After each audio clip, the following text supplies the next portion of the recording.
Good evening and welcome back to the Too Much Time on Our Hands podcast. That's how we pronounce it now. Deal with it.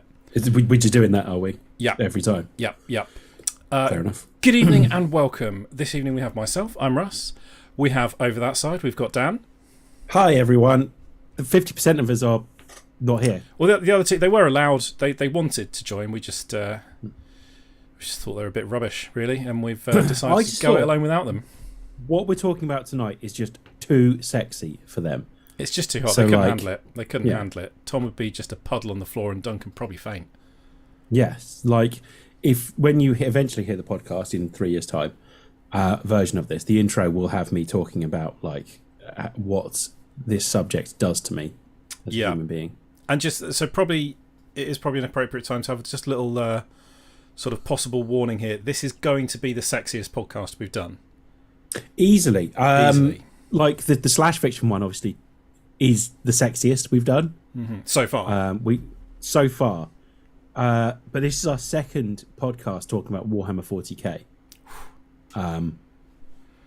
In recent weeks, because I'm not being funny. How our topics work is I usually on a Tuesday, maybe on a Wednesday, put a message in the group saying, "What should we do?" And generally, I'll come up with a topic based on something I'm far too into at any one time at the moment. At the moment, that is Warhammer 40,000. I've been rejuvenated. You've probably fallen back into the pit, haven't you? Yeah. I saw a great article that was titled "Is Plastic Heroin for the Middle Class Nerd?" Which is just the greatest description ever of what it is. Plastic crack is such a great description of exactly what it is. But I'm trying not to spend too much money on it because, currently I'm only playing Kill Team anyway. Whilst building up to collecting at least a small force, a modest force. Last time I checked, for Imperial Guard I had 2,800, maybe a bit more now, because I bought some stuff. But it's probably close to. Next week, Jack, is just me talking about Imperial Guard tanks for 3 hours. I could do that, by the way, as well. Yeah. I have favourite tanks. My favourite tanks might be controversial, actually. I don't know whether you want to hear us. Well, okay, Daniel, what's your favourite Imperial Guard tank? Just to really clear out anyone who's not 100% committed to tonight's theme. Dan, tell us about your. Can you give me your favourites, your most underrated, and your least favourite Imperial Guard tanks, please? Favourite and most underrated are the same one, Russ. Okay, go for it. That's fine. Okay, so favourite and most underrated is the Hellhound. Just so we're aware, the Hellhound is good. Cheeky Lehman heavy Russ. flamer. So if doing a top three, Hellhound, Lehman Russ. I suppose then I'm going to variants of the Lehman Russ. Well, they're pretty much all variants of the Lehman Russ. Vanquisher is probably number 3. Yeah, the Hellhound's a variant of the Chimera Russ, actually. I think you'll find. And then all the artillery ones. Exactly, yeah. All the artillery ones are variants of the Chimera, and that's why they're all named like mythical creatures. So like Chimeras, Basilisks, except Deathstrike. That's not a mythical creature that I'm aware of anyway. But yeah. So artillery-wise, I like the Hydra. That's fun. Yeah. What's the one that fires the 4 mortars? I can't remember what it's called. I've got one of them. Obviously, if we're including super heavy tanks, then we've got the Baneblade, Storm Swords as well. They're really good tanks as well. They're a bit ridiculous. Yeah. And the size of half the table. Baneblades, I've got a Baneblade and I've never had a chance to use it. Because you can't physically fit it through the door to where you're playing. Yeah, I want to use it. But yeah, so there we go. Tank talk. Maybe we'll do it every week. You need to go. They're always people do games that are basically you remember Epic? Yeah. They're kind of like Kill Team, but for Epic. So it's like a ridiculously high points game, but it's where you bring out your big stupid models that you never get to play anywhere else. So you might only have 5 or 6 models, but they're all Knights and Titans and super heavy tanks. And it's not remotely compliant with the rules, but it can be really good fun. I want to cosplay an Imperator Titan or Imperator Titan, as I learned. I'm learning entirely new words thanks to all the audio people books. being sniffy about how you pronounce things can RBTs, by the way. Yeah, no, fuck that. It's an arbiter. Or RBTs. It's an arbite. Well, because I always pronounced it in my head the Adeptus Arbites because you're an arbitrator. Yeah. Not an arbitrator. Also, if you're a singular, are you an RBT? No, you can't be an Are you an RBT. Adeptus RBT? No, you're an Adeptus Arbite. Yeah. Yeah, but yeah, I don't agree with that at all. But like, it's stuff that you've seen written down. You can pronounce it however you want. Yeah. That fourth Chaos God, I've never decided how they're pronounced. When I'm reading the books, I just sort of go, "Sheh." Which one? Slanesh. No, the changer of ways. Changer of what? So Zinch. Well, yeah, but I've never decided on a pronunciation in my head, which I think, Tis and Teach. yeah, Tiz and Teach would be on board with. Okay, well, yeah. So that as you say is probably cleared out everyone. Yeah, that's got rid of the cool people and the women. Now let's talk some sexy talk. So we actually got around to what we're doing tonight. So Henry Cavill, nerd god that he is the only person pretty much in existence ever who's been able to get the green light for a Games Workshop property to be made by a proper TV station, not Warhammer Plus, which, let's face it, nobody cares about. And this is incredibly exciting and has led to lots of speculation about what's the story going to be, what's the setting going to be, because we've got a mere 10,000 years of possibility here. But most importantly, this is where I'm going to cut to Daniel. Who's going to be who? Dan, what are we doing tonight? So we're gonna cast the Warhammer 40k. I'm gonna say /30k movie. So it's going to be like a second. I think, is it a TV show, not a movie?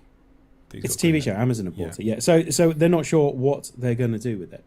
Well, we're not sure what they're going to do with it. I think it's one of those. We could get Henry Cavill, or let him do whatever he wants, and he's just come and go Warhammer. That will get mentioned a few times. If you haven't heard, I sort of hope that this series is 10-hour-long episodes of just him in a tank top painting one Space Marine. I'll watch it. I mean, honestly, I fall asleep now, Russ, to watching people paint miniatures on Twitch. That's my falling asleep fodder now. Yeah, it's so relaxing. I'm honestly struggling to stop myself buying an airbrush, despite the last time I painted a mini was probably about 15 years ago. But I'm like, they look good. Make it look so easy on the videos. I'm sure it wouldn't be an expensive, catastrophic mess that I'll get frustrated with after half an hour. I can't trust myself with an airbrush. I can barely keep a brush clean. So an airbrush to me sounds like an absolute disaster. And a recipe for an absolute shit show for an airbrush. So although if you get one, I might borrow it. Just saying. No, I do fully intend to get back into painting some little dudes though. Yeah. Kill Team, I think is the way to go. So. Well, I do quite like the look of that Rogue Trader-esque Kill Team. Yeah, they look so weird. I love it. And the best thing just all different enough. So each one is a completely. You could do them every single one in a completely different look, and it still make sense. Yeah, I'm currently doing the Grey Knights, and they look identical to the point where I've had to write on the character sheets the poses they're pulling, so I know which one's which. I used to with my Necromunda guys. I used to put little numbers on the base. Yeah, I might do that. I think that might be the way to go. Actually. This is fascinating for everyone, isn't it? Just in case anyone thought that this podcast was anything more than an excuse for us to chat shit for a while. Hey, if Tom came up with a decent reason to talk about 3D printers, I'm all for it. But currently, I've been bitten by the 40k bug, or should I say, I'm an addict again, essentially, to the plastic crack. Then this is what we're going to talk. Are you paying attention to what's going on in the Ark of Omens, Russ? In the what? The Ark of Omens, Russ. It's the latest storyline in 40k. No. I still am trying to maintain a healthy distance with the books because there's far too many of them, and I've got to be honest. There's a solid 80% of them fucking are Horus unreadable. Heresy books. There's 52 Horus Heresy books. Yeah, it's too many. Too many books. Yeah. The first part of the last one is out soon, in a month or so. So the Siege of Terror, and Jack corrected me on this a couple of days ago because I thought it was just the last 2 books. No, the Siege of Terror is 8 books, and then the beginning of the end, or whatever it's fucking called, is 2 books that are coming out, as you say, soon. Well, the first one's coming out soon. Yeah. Yeah. So essentially the last chapter of this story is 8 books long. Yeah. It's fucking bonkers. So I've only read the first 4. So at skip the moment, to the end. I'm gonna read 5 as well. Fulgrim's meant to be a good one as well. That covers the drop pod massacre on Istvan. Yeah, I think I read like the first 62 books. Sorry, Dad, 7. 62 books so far. But yeah. So like I've 3 covers Istvan 3, which is really interesting, really good. 4 is Flight of the Eisenstein, which is all about Death Guard. That one's very good. Yeah. I'm really. Have you read that one? I've read like the first 7, I think, Horus Heresy, really? and then skipped straight to Siege of Terror. Have you really? Yeah. I'm gonna. I ain't got time for that. I'm gonna jump to the Ultramarine ones. I think they look quite interesting. Mm-hmm. So I've been told. Basically, I found a list online of these are the ones you actually need to read, and it's not. Funnily enough, it's not 62. Yeah, a lot of them are not kind of vital for story progression. They're great for character detail and sort of going really nerding out on it, but you're not going to be wondering what's happened if you miss out a solid chunk of it. Also, if you want to stick to a particular writer, Dan Abnett wrote the first one, and he's writing the last ones too. The problem is he is so much better than all the other writers that he really they kind of like they do struggle to stand out against his stuff because he's just so they can start to get quite repetitive. You know, there's only so much of people calling each other brother and being noble, but he manages to make it seem really compelling every time. Well, book 1's really good because it's mostly from sorry, I've just seen that down. I'll read that in a second.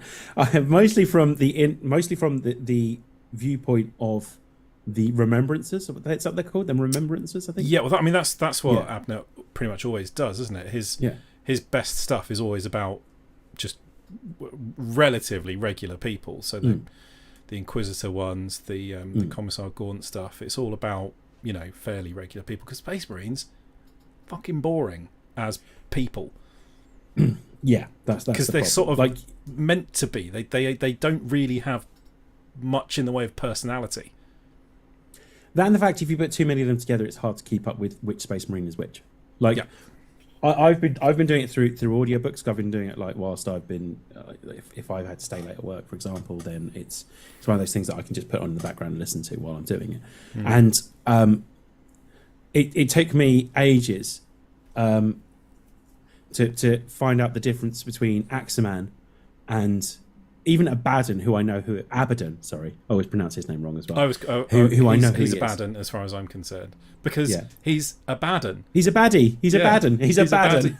Which is not. That's not a joke that the Games Workshop writers would be above making. No, I mean they've got a character called Angron, and he's very angry. And he's very angry. Yeah, that's his whole thing. Is that he's super angry as well. So you know. They're not above that shit. No, he's called Abaddon because Abaddon's Abaddon. He is. he's a real Abaddon. But I got confused between Axeman and then there's another character, one of the Mornagard or whatever. Is that the Mornagard? The Mornaval. From the first one? Mornaval, that's the one, yeah. So yeah. Just some comments. Dan is currently painting novitiates right now. So there we go. Nice. I look forward to seeing them. Dan also says, I can categorically say that Dan is a bad influence as he successfully got me into the plastic crack habit. Just give him a little taste, you know. First one's for free. Not the salamanders. Okay, salamanders are meant to be reasonably nice, aren't they? That's the whole thing. They're not even meant to be reasonably nice. They still set people on fire. But everyone's got a thing, haven't they? Everyone's got a thing. Like, so yeah, like we'll get into tone in a second, but like the salamanders are at least give a shit about human life, whereas most Space Marines are like, we don't really care about human life as long as that's done quite well in the books actually as well. Like there's one particular bit I think in the second book where it becomes obvious that the Lunar Wolves do not give a shit about the human life on board their ship. So, but yeah. So important things we want to see from a Warhammer TV series, Russ. What would you like to see? 40k TV series. Not. I don't know. It is going to be difficult for them because you've got the world's touchiest collection of hyper nerds ready to go at a moment's notice. And you saw what they did to that poor Halo show, and Halo fans ain't got nothing on 40k nerds who have been brewing this since 1986. Yes. So, it's probably going to come in for a lot of shit no matter what. But I just hope that they are true to the tone of it and don't get scared by the just unremittingly bleak, hopeless nature of the setting. I kind of think, and I also I hope they don't fix it. I hope it doesn't end with Emperor's back and everyone's cool now, because you can't do that. So my first thought is Dune might have paved the way for this. Dune might have done quite a good job of paving the way for this. Yeah, I mean they've definitely been talking about how you don't have to make everything crystal clear and you don't have to tie things up in a neat bow. And it can be dark all the way through. Yep. Which it kind of has to be. Now, just because it's dark doesn't mean there can't be humour. Yeah, so this was the next thing I was going to say. Humour. Some of the, especially some of the, you look at some of the really shitty fan films that are out there by the people that have, done a 2-hour online YouTube video and think they know how to make stuff in Unreal that's compelling. And you don't want just 6 hours of Dark Angels being noble at each other. It's not interesting. So get some levity into it. I mean, it would be amazing if it doesn't have some sort of human perspective. You need that the audience standing character, which is a fairly standard screenwriting thing. Yeah, as Baz says, orcs exist. Yeah, so orcs are walking, talking opportunities for absolute chaotic humour. Can still be dark, they can still be cutting people up, but you can have a lot of fun while doing it. Yeah. Just clip that clip there, Russ. Just put that up. And then so I hope they just don't try and do too much. We've been talking about this, but the story has been evolving since the 80s, and it has now got to the point where they can, I'd say semi-justifiably, put together 100-odd book series to talk about the most significant event that happened, which is still 10,000 fucking years ago.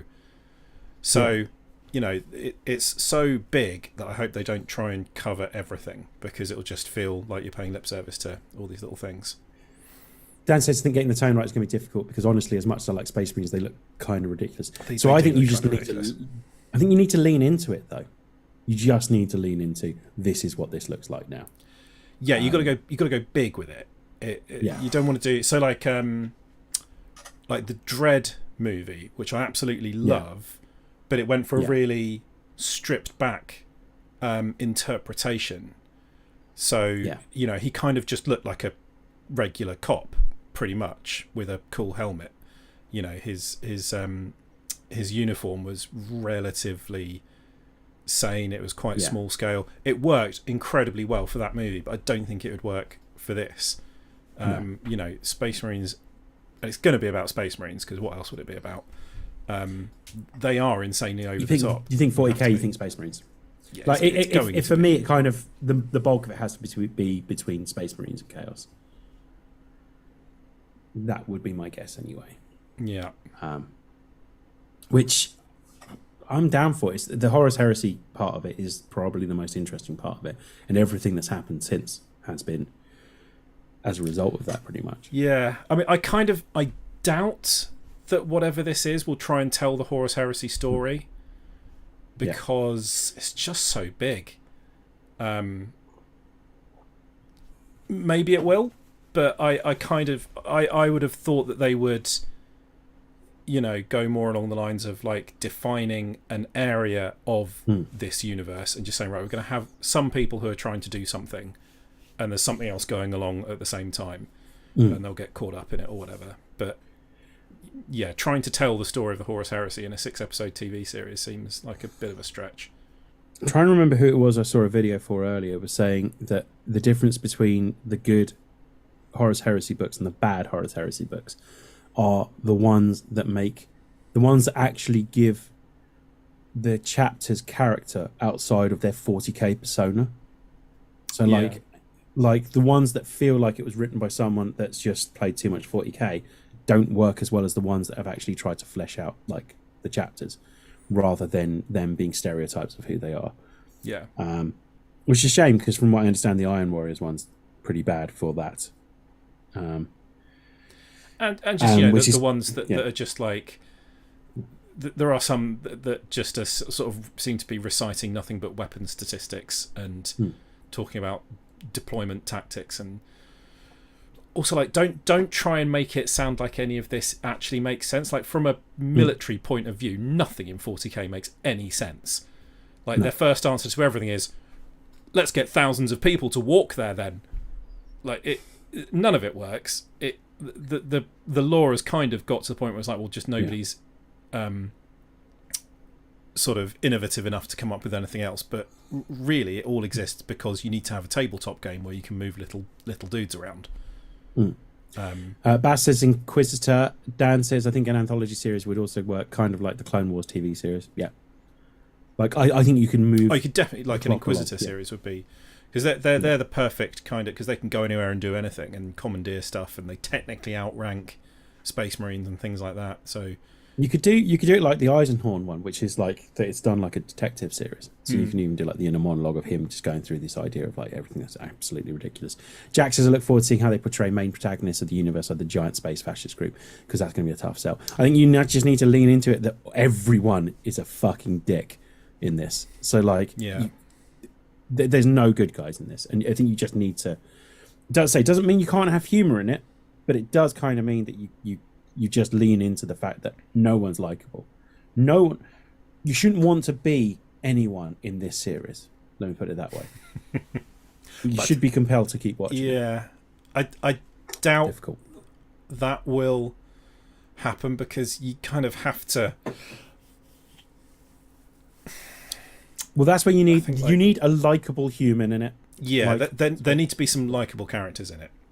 Yeah, so like, but they need to be people that are literally under the boot of. They need to be your eyes and ears into this world that is fucking horrible. Like, the good guys are bad guys in this. The guys that you think are good guys when you look at the box art aren't good guys at all. They are actually, as Jack says, space fascists. Yeah. I would definitely like to have a Tower Crisis suit. Fair point. I'd like to hang out with AdMech for a while and see if I could get some of their nice upgrades that they've got. Actually, it wouldn't. That'd be pretty weird. But I think it's got to be eyes and ears of just like a regular person that's kind of looking into this as a vaguely likable person. So my first thought for this is, I recommend the Siphon Kane novels. It's basically Blackadder as a commissar in the Imperium of Man. I'd be down for that as well. So can't take yourself too seriously. First thought is, I kind of want to have the main bulk of the storyline being set in 40k, whilst also looking back at how they got to this situation in 30k. Because I think some of the most interesting characters in this are the Primarchs, and I think somehow you need to find a way of introducing them. So my first thought is that there will be a ton of flashbacks in this too. I started thinking about how you do that, because there's only 2 people living that remember the Emperor. How he was. Aren't some of the older Space Marines still knocking about? What, anyone that lived is still remember, because that time works differently in the warp. However, there's only 2 living now. So Robert Gilliman, who was resurrected, and Bjorn the Fell-Handed is either the Dreadnought for the Space Wolves. Yeah, he's the only living Space Marine that remembers the Emperor. So as a result, he doesn't like talking about it, though, apparently. 10 shows of Gilliman just drinking himself into oblivion. Fuck Christ, me, what did you do? Isn't it? He hates religion. Why did you form a religion? Yeah, no, I love that. So that's one of my favorite things that's happened in 40k is that they resurrected Rabat Guilliman, and then he looked at the state of the galaxy and went, "What the fuck have you done?" He's like, "No, oh no, no, Yeah. no, not this. This is not what. This is not what we're trying to do, guys. No, got the wrong end of the. Oh, yeah. No, this is all wrong. I kind of love that. Yeah, so you could have like a Cyphers Kane character as well, with like as literally as a bit Blackaddery, just as kind of some comic relief. But I want to kind of go back to like the early Horus Heresy books. I don't think you need to show the actual Horus Heresy, but I think you probably want to show the build up to it, like how it potentially happened. And the only way you could do that is lost recordings found on a planet or something, or you do Rabat Guilliman just kind of going through it. So that leads me into my first point of casting. Lionel Johnson might be back in time for the new show too. That's the rumor that Lionel Johnson's. They're clearly bringing back a bunch of Primarchs, aren't they? So Lionel Johnson is almost so they've been ramping up the Dark Angels, and they've been hinting a lot that he never actually said he died. So I think Lionel. There's Johnson quite a few of them that are still somewhere. Yeah. Well, all the Chaos ones are. They're just demon Primarchs. They're all demons now. But no, like quite a few of the goodies are still knocking about. Like Vulcan is around. Didn't he die? I thought Vulcan died. Yeah, but he's a perpetual, so he can't die. Yeah, true. There's a few of them knocking about, like potentially knocking about. A lot of them just sort of said, well, I'm off to go and fix this, and then haven't been seen for 10,000 years. Yeah. Sanguinius is definitely dead, yes. But you can't. The other thing with Sanguinius is you can't resurrect Sanguinius, because that's kind of like the whole Blood Angels deal. Like now, is if you resurrect Sanguinius, they're like, no, yeah, they'd have nothing to be emo about. Yeah, I mean, they still drink blood, but like it's like their whole thing about like seeing the Horus killing Sanguinius when the Black Death takes over them, or whatever it's called. I can't remember what it's called. The Black Rage or something like that, isn't it? And that's when they become Death Company. Then yeah, that wouldn't really work, I suppose, would it? If it was like no, they can't bring him back. But yeah, pretty much all the other loyalist Primarchs are fair game to bring back. And they can't bring the Emperor back either. That's the other side of it as well. No, like I mean, I'm really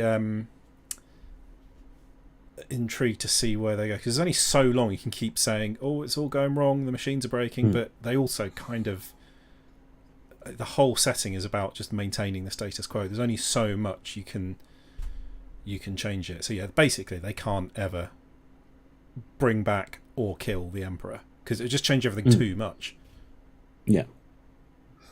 I fucking love the image of this skeleton just kind of sitting in that fucking golden throne as well. Yeah, it is quite cool, isn't it? In a sort of utterly not cool kind of way.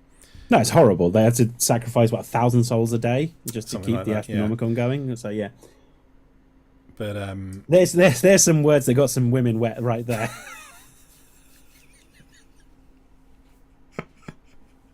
there's going to be like Hello, when this TV show does come out, like.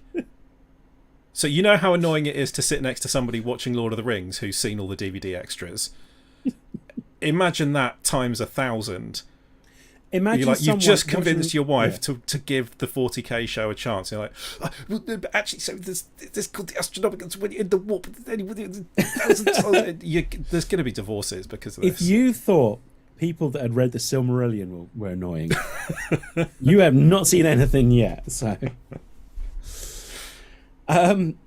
this is next level. So first casting then. That's what we kind of said we'd talk about. We just kind of talk about what we'd like to see. We've got to talk about Henry Cavill. We've got to talk about who Henry Cavill's going to play in this. Whoever he wants. He can play all of them if he likes. Yeah. He can play every single Marine. Absolutely. But I think the one that makes the most sense, I know I've seen people say the Emperor. No, he's not playing the Emperor. He can't play the Emperor. I don't want to play the Emperor. Don't want to see the fucking Emperor in this. Don't want to see it. I want to see also, like, a rotting carcass of the Emperor. How do you show...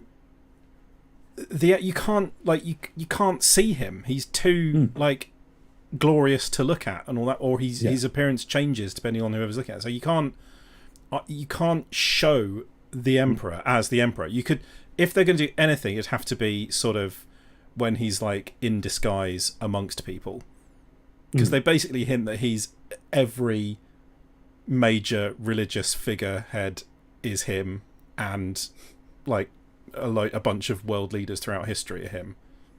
Yeah. So he can't play the Emperor. No. So yeah, at least because the Emperor is off than... the table. We're not seeing the Emperor. Yeah. No. So who would you like him to play? Robert Gilliman. And I kind of want it like as a story, like looking back at the good old days as he's having to deal with the shit show that he's having to deal with now. Yeah. Question: would he have a tash? Yeah. No. Doesn't have. He's barely got a tash in anything. Geralt doesn't have a tash. Yeah, but wouldn't he be better with one? True. I think he's. This sounds really bad, and this is slightly typecasting him. I think he's too big to play anything other than a Marine. Like, I think he's got to be a Marine. I've seen a lot of people saying Eisenhorn would be good, and I'm kind of cool with that, and I'd be on board with it. But I think this is his baby. Let him play the one living Primarch. Like, let him be Robert Gilliman and kind of be the guy that. And then, as I sort of read an article saying he can be in it as much as he wants to be in it. Basically, he can be the main character, or he can be just looking back. Yeah. And that way, I think you can have him like looking back at things that had happened previously, as well, like Horus becoming War Master, that kind of thing. And take it. It doesn't have to be the Horus Heresy books. You can take it from a slightly different angle, but you can do it through like the eyes of like people that were surrounding Horus when he started to fall, which is fucking great. That's the best parts of the book so far. Is the whole like Horus being reasoned with by demons, basically, just saying. Well, the way that the first book just spends the entire book, you read it and think, yeah, he's a bloody nice bloke, really, actually, isn't he?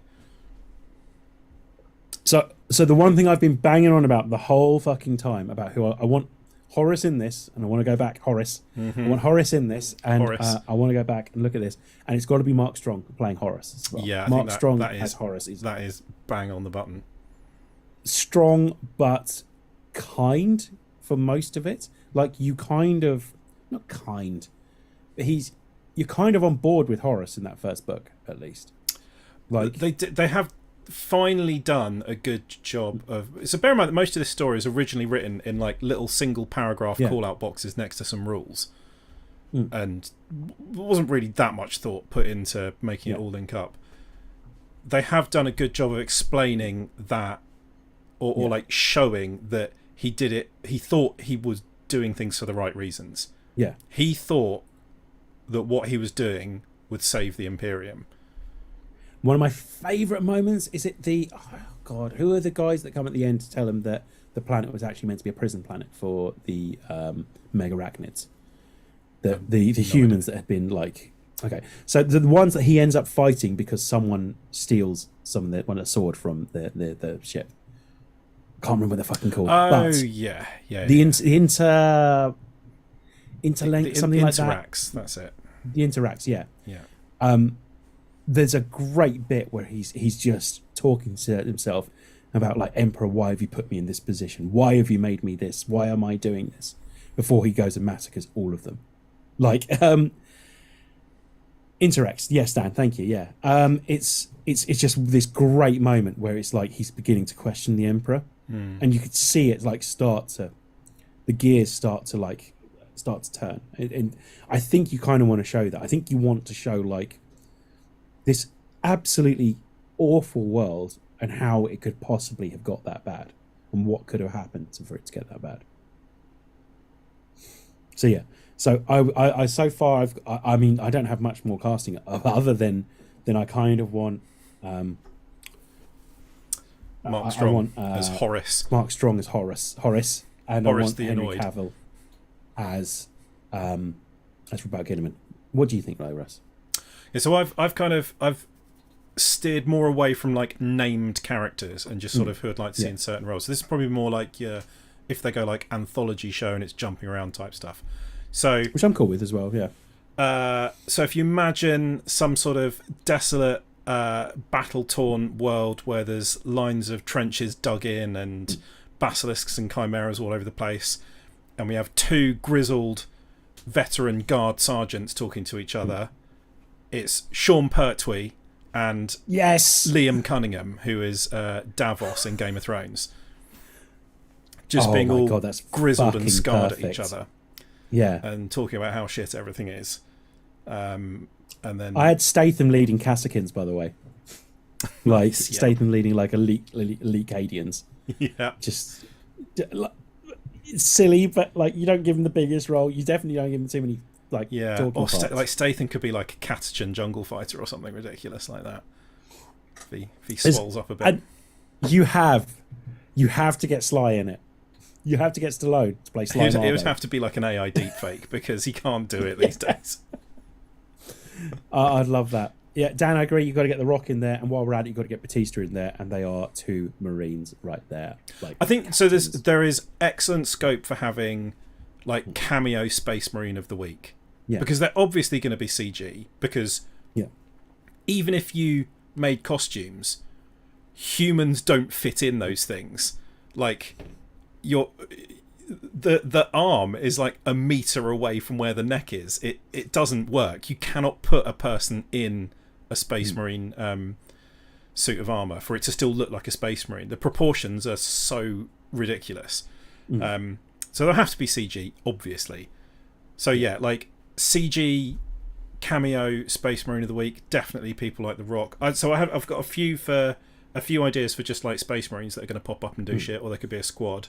Tom Hardy, Statham, obviously. Fucking yes, yeah. Idris Elba, Jason Momoa, Brett Goldstein. But you could have pretty much anyone really popping up as like Space Marine of the Week. So there's a few options there, definitely. I've got Carl Urban, and there's just a question mark. I just want to see him in this universe. Don't really know who as. Bass, Ron Perlman does need a role. I had him as a Primarch. I had him as Rogel Dawn. Yep, absolutely. Like or just keep the Hellboy uniform on and have him be like a Khorne Berserker or something. There you go. Yeah. I had him, or you know the fella from Avatar, the evil guy, the grey-haired guy. Oh, from Avatar, General Quaritch or something. I can't remember what his actual name is. I had him as Rogel Dawn as well, like in like when going back in time. Sanguinius, I thought was an interesting one. Like I think it's got to be Alexander Skarsgård. Yeah, he could do it, couldn't he? Yeah, kind of perfect for that. That was my thought. Like Sanguinius has got like the long flowing blonde hair.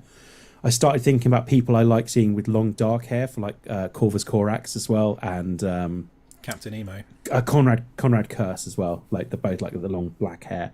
So like, I mean, you've got to have what's his face, Winter Soldier. What's his bloody name? Oh, Sebastian Stan. Sebastian Stan has to be one of these. Yeah, looks too damn good with long dark hair not to be in this film. As like set probably Corax or Kurz actually. Kurz is an evil fucker. Nicola Costeau as Sanguinius. I don't know who that is. Oh, that's Jaime Lannister from Game of Thrones. Oh, I could see that. I thought him more as someone like Lionel Johnson. Lionel Johnson. He's Lion, isn't he? But yeah. Lionel. Charlize Theron. He's not Lionel Johnson. That's the manager Johnson. Of your local Nat West. Charlize Theron as Sister of Battle. I also had, I think somewhere in this whole universe is perfect for. I can't remember her name. That's going to bug me. I've drawn a blank on so many names. Who's the lady from Hereditary? I don't know. I've never seen Hereditary. I'm looking it up now. Hereditary. It is Toni Collette. Okay. Toni Collette as like Nicolette Costa. Well, yeah. Good. Alison Brie as Saint Celestine. Pedro Pascal has to be in there. Oh, Pedro Pascal, definitely a Space Marine of the Week. Yes, and definitely. Helmet on. World's best helmet on actor. Yeah, in like, so he'd have to be like an Iron Hand or something like that with like the grey armor as well, like as like a wink to the camera. Somehow they make a Space Marine. Recording stopped. Ah, my recording stopped apparently. Again, Your hard apparently, drive filled up again. Yeah, apparently so. I need to delete some games. I want in this crazy CGI AdMech as well, like, and crazy CGI demons and chaos and Nurgle. I want it to be fucking disgusting when I see it. Like honestly, I think the Nurgle stuff. Yeah. They won't, because it's so disgusting. I'm reading the Plague War trilogy at the moment, and there's bits where like, okay, come on, can we just stop describing? Because Jesus Christ, it's so foul. I don't think you could fully do it. Yeah, like Khorne bloodletters ripping people apart and eating them is one thing, but the Danny Nurgle DeVito stuff, as Nurgle. yeah. Batista, I don't think Batista's not got the charisma to be Horus. That's why I reckon. Do you know, Batista is a fucking brilliant actor. Yeah, you He's say that, but you haven't genuinely watched Knock on the Cabin, have you? I've watched that film. M. Night Shyamalan, right? Well, maybe you got to have a good director as well, but I wish he would just give ideas to other filmmakers, because the idea of Knock on the Cabin is really good. The film itself is pretty pants. Now Batista's fine, but he's like he seems to only be, like, you know, when he's got a serious role because he's wearing glasses. So like a little like, bit, serious, yeah. But he is like, I think he is an actual actor. I'd like to see him as Abaddon. Like Abaddon would be like more. Yeah, do you know what, that could be quite good actually. Danny DeVito as Nurgle. I love that though. Yeah, Papa Nurgle loves you. Yeah. So I'd like to see, so as like an Inquisitor and one of the arsehole ones, Reece Shearsmith, which I think he could do very well. Yes. I love that. Although come to think of it, I'm probably thinking that because I saw him not so long ago as the Witchfinder General in Witchfinder, and the Inquisitors basically are Witchfinders. But Dan said Chris Pratt can voice all the helmeted Space Marines. So yeah, but I think I agree. Reece Shearsmith would make a very good, like, really snivelling, like, Inquisitor. Yeah, but sort of incredibly dangerous as well. Yeah, I like that. Tilda Swinton as an Inquisitor I had as well. So I had Tilda Swinton down as being like the shipmaster of some massive battle barge. Yes, I love that. Like sort of, you know, hardwired into the command throne, screaming orders at people. Sending. Did Battlestar Galactica nick a ton off of 40k with that? Like, Battlestar Galactica pretty much ripped that off, didn't they? With the whole, like, people, like, hardwired into the ships. Or is that just a thing that happens a lot in sci-fi? Well, they didn't have people hardwired into the ships, did they?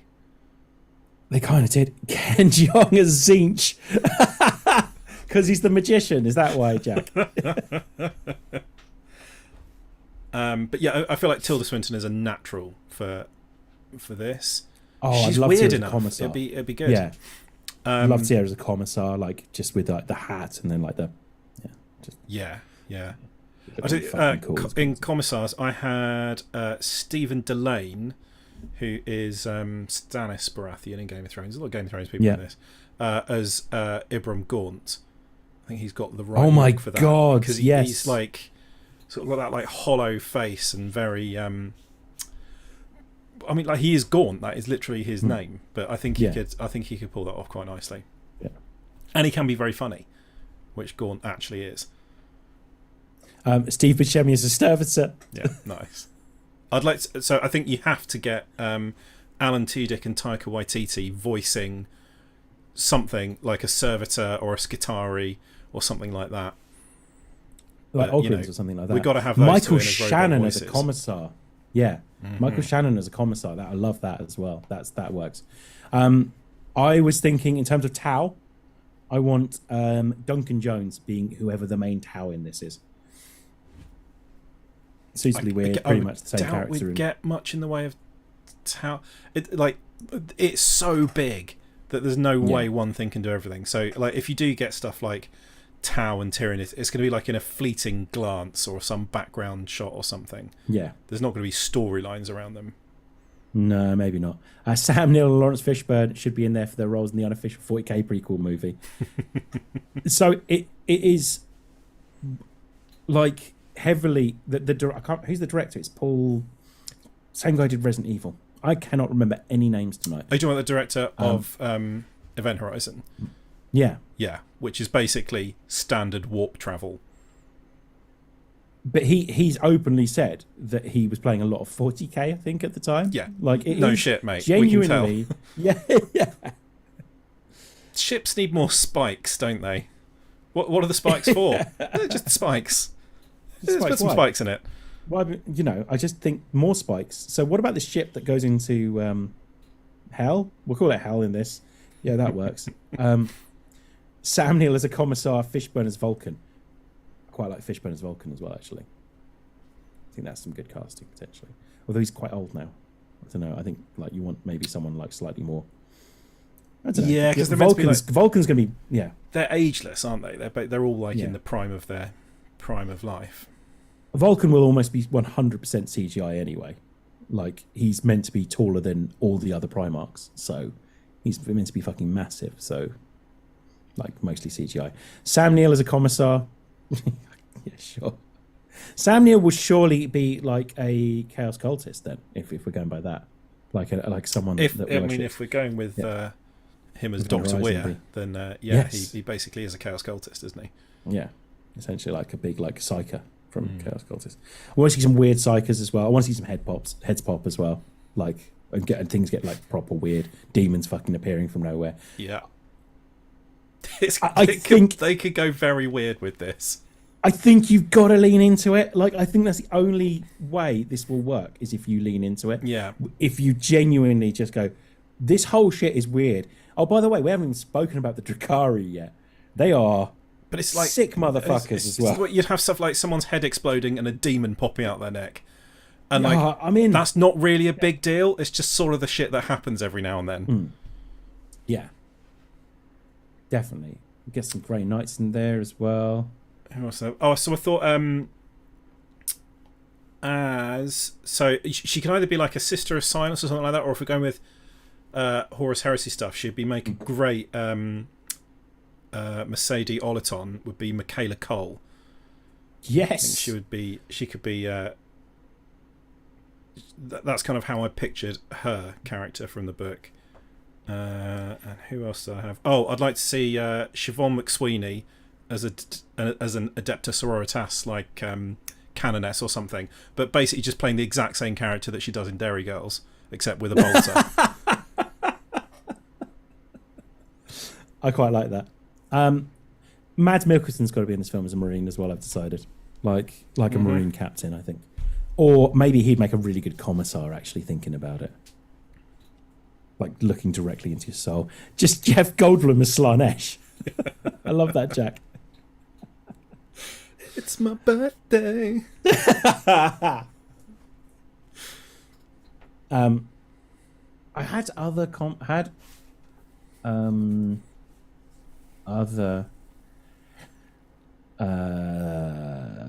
potential Primarchs, but I've forgotten them immediately now, which is not much fun. Yeah, someone else said Stephen Lang. That's the guy from Avatar as Rugal Dawn. I'm looking at a list here. Conrad Kurz, Willem Dafoe. Probably a bit old to be playing a Primarch.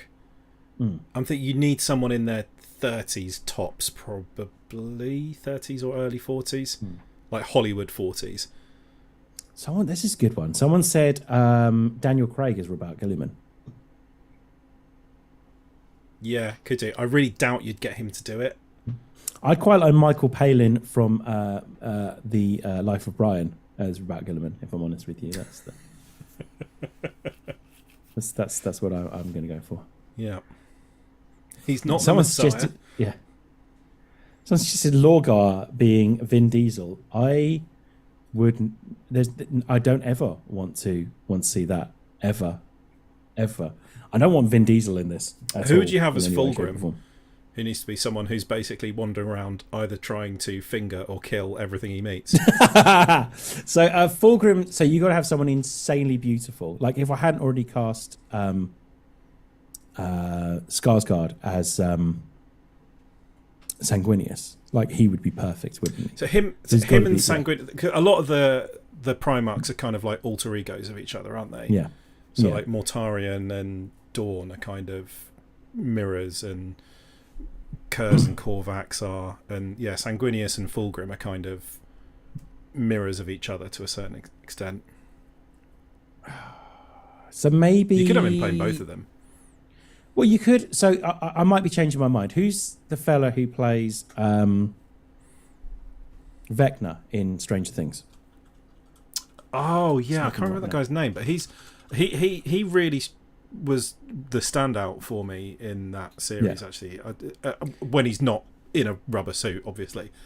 Jamie Campbell Bauer would make an excellent Sanguinius, which frees up Alexander Skarsgård to play Fulgrim,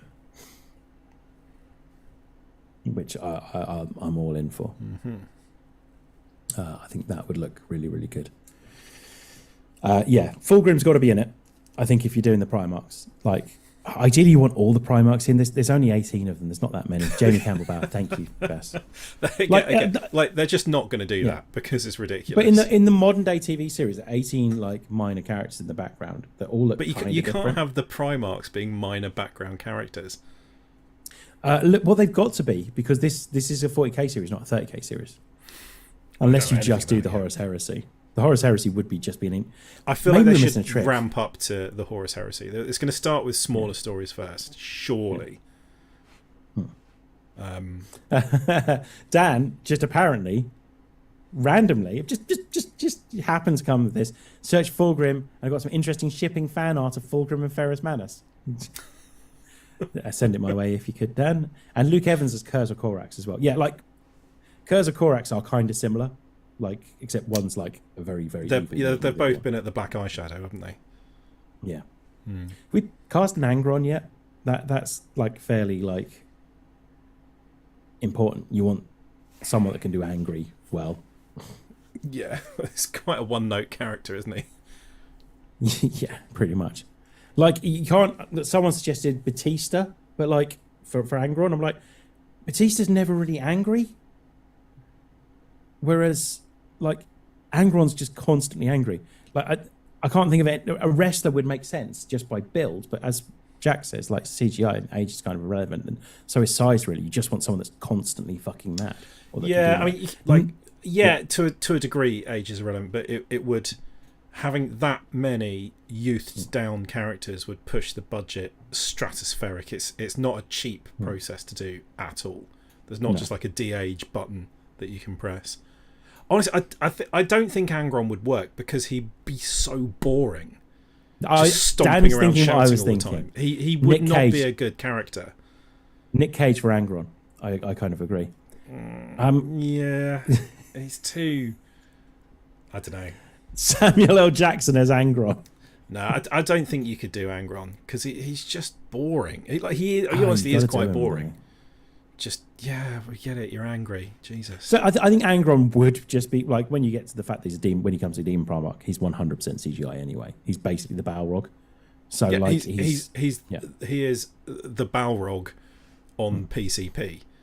Yeah, yeah. Like he can barely talk, can't he? He's like completely lost his mind. Perhaps Keanu as potentially. Not Kurz, but Korax. Yeah, I mean, I quite like. I'd like to see. I think Keanu he'd be quite good as like a member of the Ecclesiarchy or something like that as well. Oh my god, yeah, that's true. Richard Madden as Lehman Russ. Yeah, I could see that. That would work. Yeah, potentially, actually. Yeah, got to be like Lehman Russ has to like turn it up to like 12 though, doesn't he? He's got to be like massively over the top, like Space Wolves. Like, who would you? So one of the big things you'd have to do, I suppose, is like you've got Ragnar Blackmane as well. Again, like this, like some of them are harder Because you know when people's going, are they like space Vikings then? And you're like, yeah, it's fucking brilliant, isn't it? But like some of them are just a little bit too ridiculous. Like I kind of want Perturabo as well, someone that's just constantly uptight, just mad at the world. Mm-hmm. Was it the Bricky video says, and he goes, he didn't join Chaos because he wanted to. He joined Chaos because fuck you, just which is the perfect description of the Iron Warriors, and I love them so much. Dan's just sent me the picture, and it is amazing. Oh, I love it. So I mean, short answer really is we've got like a named. You know, if you were to add up all the named characters, you're probably throughout all of the fluff and all of the Black Library, you're probably in the tens of thousands. So there's quite a lot of scope here for them to play with, and it will almost certainly be a bunch of people we've never heard of, because that way you can't disappoint people because you got it wrong. Danny DeVito has Ongo Goblovian as a Sister of Battle as well. That's got to happen. And I'm taking it back, Tilda Swinton as an Eldari, I think, potentially as well. Yeah, because she actually is an elf.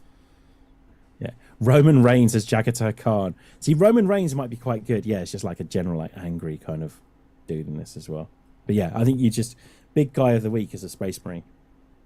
Jagatar Khan, he's one of the best Primarchs as well.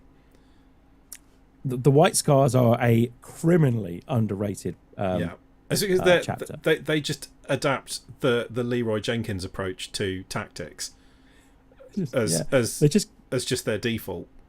Yeah, they're just on big bikes and land speeders, and they just do things fast. Love it. You got to love that. They're like, I don't know. I kind of love the Iron Warriors for the reverse reason as well. So I'm kind of all over the place with that. But yeah. Both works for me. So yeah, Anna Taylor-Joy as an Eldar is perfect. Yeah, good call. Completely agree. Yeah, definitely. I mean, basically, Scott Steiner. Anyone who played an elf in Lord of the Rings, just get them back to be the Eldar. Yeah, just just more evil in this, aren't they? There we go. We talked about 40k for about an hour. Yeah, it's not bad. Anything else we want to add? Back here at the same time next week for more of the same, probably. If people don't come up with ideas, then we are going to be talking about 40k a bit, because we're not doing news anymore, but there are some things I want to kind of look at. We're doing 40k like deep news. Dives. Yeah, no, just 40k news. There is enough, by the way. Fuck me, like the amount that happens on a daily basis in the world of like plastic crack is ridiculous. Yeah, they are churning out the new stuff, aren't they? Well, they're building up. Well, and they're really focused. So. They're back to focusing on 40k again. Having sort of got Age of Sigmar to where it is, so it's now like they've come back to this and are now sort of they're not quite doing the sort of turn it off and on again that they did with Warhammer, but they are making proper big changes to 40k. Tell us about more tanks, Dan. Okay, Manticore. That was the one I was thinking of. Manticore's really good. It's got 4 attached mortars that fire. Doesn't need direct line of sight. That's really cool. Yeah. Hydra is the one with the 4 autocannons that's designed to take down aircraft. And the Death Strike. Is it Manticore? No, the Manticore's the one with the 4 missiles. My bad. I get confused. There's so many tanks for Imperial Guard. It's ridiculous. I really enjoyed the Tau tanks back from when I played, because people go, you haven't got line of sight. You haven't got it doesn't matter, mate. Still shoot you. Because the Tau are really annoying. I'm not saying a word, Jack. But give me a Basilisk. Yes, a Basilisk. Second edition Basilisk could fire 240 inches. Yeah, which is bigger than anyone's table. Yeah. I think GW's biggest focus right now is the little skirmish games. They're going hard on Kill Team, Warcry, Necromunda, not so much. But they are also going hard on the boarding action, which is the next one up. It's a subtle plan where they go, hey, you like that Kill Team? Why don't you get a few more models? So all those Kill Team sets have that sort of compatible scenery, and I was quite tempted by the one with the Void Breachers, where you get all like the ship corridors and stuff. But it's so obviously like, well, you've got 3 or 4 of those. You've got kind of a table's worth of stuff now, haven't you? Why don't we just get you set up with a whole army? Oh, you will need some more books and stuff. Yeah, the rules are a little bit different, enough to justify another £100 of books. So, Russ, funny you say that. I've already got the corridors. So, Kill Team is how they get you, Dan says. Kill Team is definitely how they get you, because it's like, you like these models, but have you seen these ones as well? You can't use them in Kill Team. You'll have to use them in like boarding actions. That's only 500 points though, so you'll only need like one of these boxes. Cool. But now you've got this. You've really got to play a 2,000 point battle, really. Like if you're going to play it, really. So just get loads of tanks, get a Demon Primarch, get like 20 Terminators or whatever it's going to take, and and just fight your battle. So you got 2,000 points. Have you thought about a different army though? Like it is just a constant like struggle. Jack says, let me just grab some marker lights. Ugh. Fucking Tau. Yep, that's the response you want as a Tau player. It's just you can't do that. That's not fair. It is fair. It's in the rules. Check them.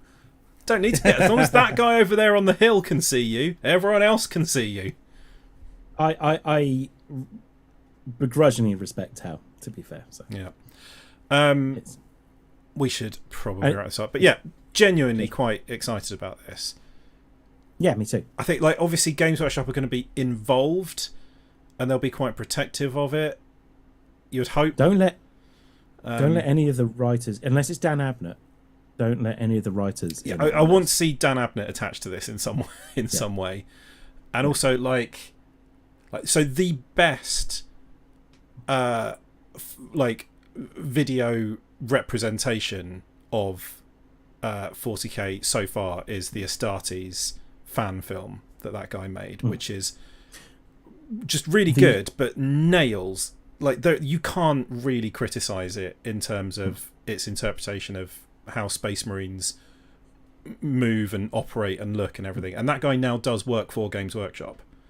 Did he? I'm guessing he did the Horus Heresy one as well. The cinematic I don't trailer. know. I'm not sure. But have you seen that? Yeah, it's good. Yeah, it's fucking incredible. He's he is now I think he's basically a freelancer, but he is officially attached to Games Workshop Studio and is involved in sort of the stuff that they produce. So you'd have to hope that they, at least use that as reference, because a lot of they're weird. Space Marines are weird things to move. The proportions are all wrong. They're too big. They're too heavy. So it's hard to get them to look like they are working how you'd think they should work. And a lot of you see a lot of fan films that people have made out there, and they've just bought some motion capture data and attached it to them, and it doesn't work on something that's meant to be 8 foot tall and weigh half a ton. No. So it's going to be interesting to see how they manage to get this stuff done properly, because they also shouldn't be like stompy, slow, heavy things. Like maybe Terminators should, but not. Space Marines are meant to be fast if they need to be, but they also have to be 8 foot tall. What's the quote? Nothing big should be able to move that fast. Nothing that big should be able to move that fast. Yeah. So it'll be really interesting to see just where they go with this and what they do, and I'm sure we'll discuss it exhaustively on here. We will discuss it exhaustively on here. But yeah, right, we've got some fun stuff coming up on the podcast as well. Like, we haven't got anything specific, but we've got some ideas. No more news. News is dead. Like, there is news. So everything's finished happening. Yeah. Basically anything that can happen's already happened, so it's fine. Don't worry about it. We figured that, like, by the time we were telling you news, you'd read it. It wasn't really news. It was like us reacting to it. But you probably we won't really bring you anything new, were we? No, exactly. Yeah. So we're going to do podcasts like this for the next couple of weeks, and then I think what we're going to do is do some deep dives. Like, we could take it in turns to come up with something we are interested in, and do like very specific deep dives into things. See how it goes. But yeah, regardless, no more news, and just kind of try and do things that people might find interesting. There you go. Kind of the goal. That's a good plan, isn't it? Yeah. Let's give that a go. I'm done though, Russ. But if you want to contact us, hit us up on Twitter. It's just at TMTOOH. You can email us. You can't email us. Just join us on the Discord. It's the pin tweet on the Twitter and the Instagram. The Instagram is at TNTOH as well. Please, not seaweed. No seaweed. No seaweed chat. Probably. But yeah, just come join us on Discord, where we're having a lot of fun conversations. And that's about it, Russ. Nice. All right. Well, we will. Dan, I can't exit this until somebody says cue the music, because I can't. Come Oh, up sorry. With a witty little ending. I thought you might want to say cue the music. I don't know if I can say it myself. Can you? I don't Okay, know. shall I say I it don't want then? to risk it. Right. We are going to head off now then. So thank you for watching and eventually listening. Although that might be more difficult now the recording stopped halfway through. Thank you for watching and eventually listening. Eventually, well, that's more on me than anyone else. Mm-hmm. We'll be back next week to discuss another fun topic, possibly about Warhammer 40k. Thank you very much. And you're going to do it. Cue the music. Yeah. For the God Emperor.